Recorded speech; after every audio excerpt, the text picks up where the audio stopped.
Very good morning everyone, stock Bangla চ্যানেলে আপনাদের সকলকে স্বাগতম। আজকে 21শে ফেব্রুয়ারি 2025-এ নিফটির নিচের দিকে যে সাপোর্ট লেভেলটা রয়েছে 22,850, খুব ক্রুশিয়াল সাপোর্ট রয়েছে একটা। এছাড়া রেজিস্ট্যান্স রয়েছে 22,950-এ। 22,850-কে ক্রস করে যদি নিচের দিকে নামে 22,700, 500 পর্যন্ত মুভ থাকতে পারে।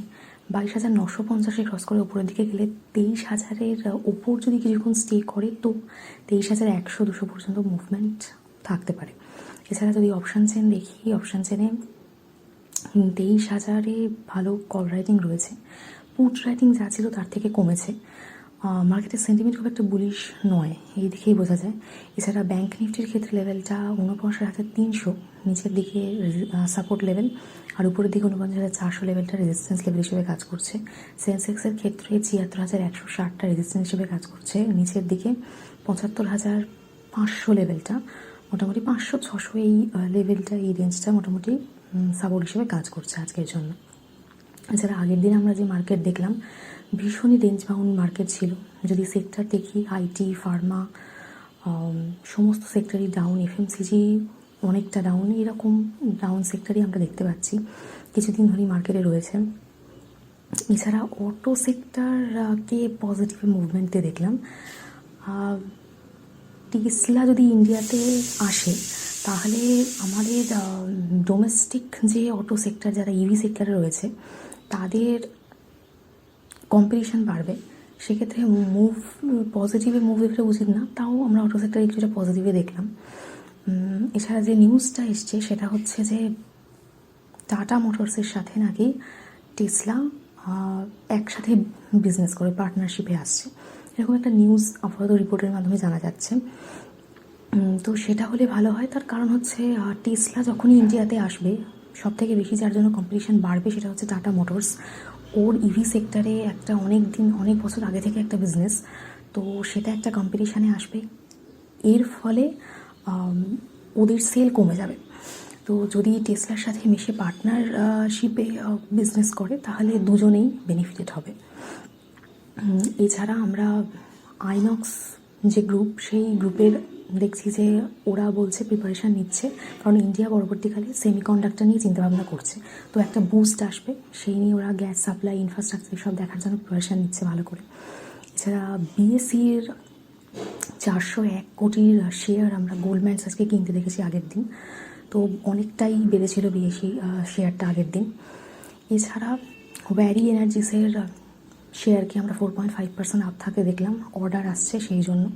পতঞ্জলি ফুডসের যে 186 কোটি ট্যাক্স ছিল সুপ্রিম কোর্ট থেকে, ট্যাক্সের ডিমান্ড ছিল, সেটা সুপ্রিম কোর্ট খারিজ করেছে, একটা ভালো নিউজ।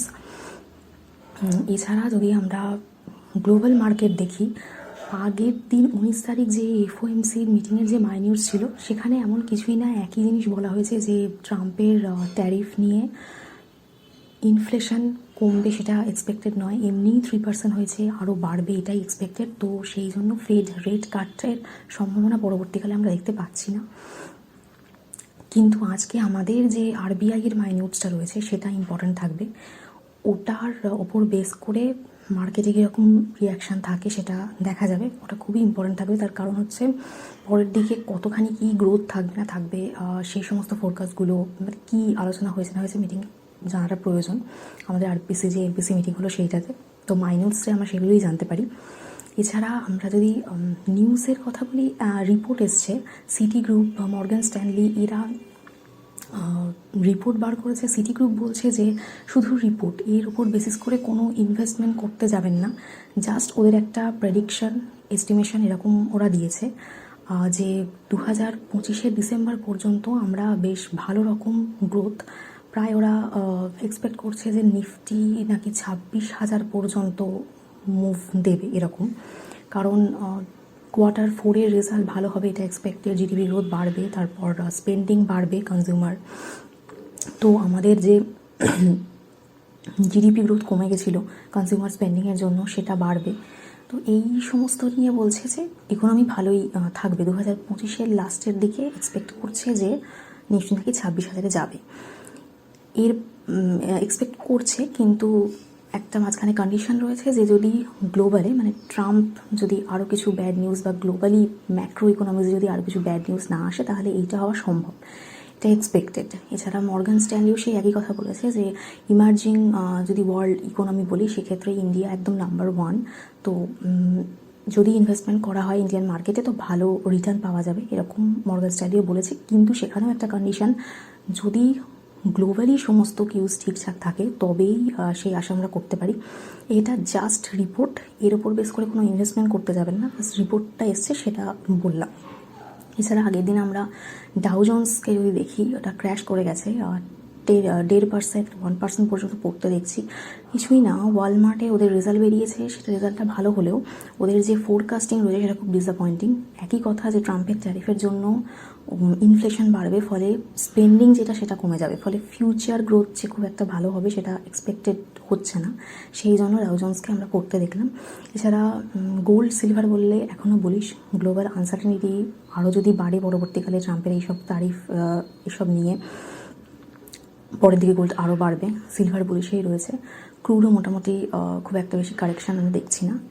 তো আজকে এই নিউজই রয়েছে। মাইনিউটসের আজকে নিউজটা খেয়াল করবেন সবাই। তো আজকে আমি নিউজ এখানেই শেষ করছি। প্লিজ আমার এই ভিডিওর উপর ডিপেন্ড করে কোনো ইনভেস্টমেন্ট করতে যাবেন না। আমি কোনো সেবি রেজিস্টার অ্যানালিস্ট বা অ্যাডভাইজার নই, আমি শুধুমাত্র এডুকেশন পারপাসে এই ভিডিও করি। তো দেখা হচ্ছে নেক্সট ভিডিওতে।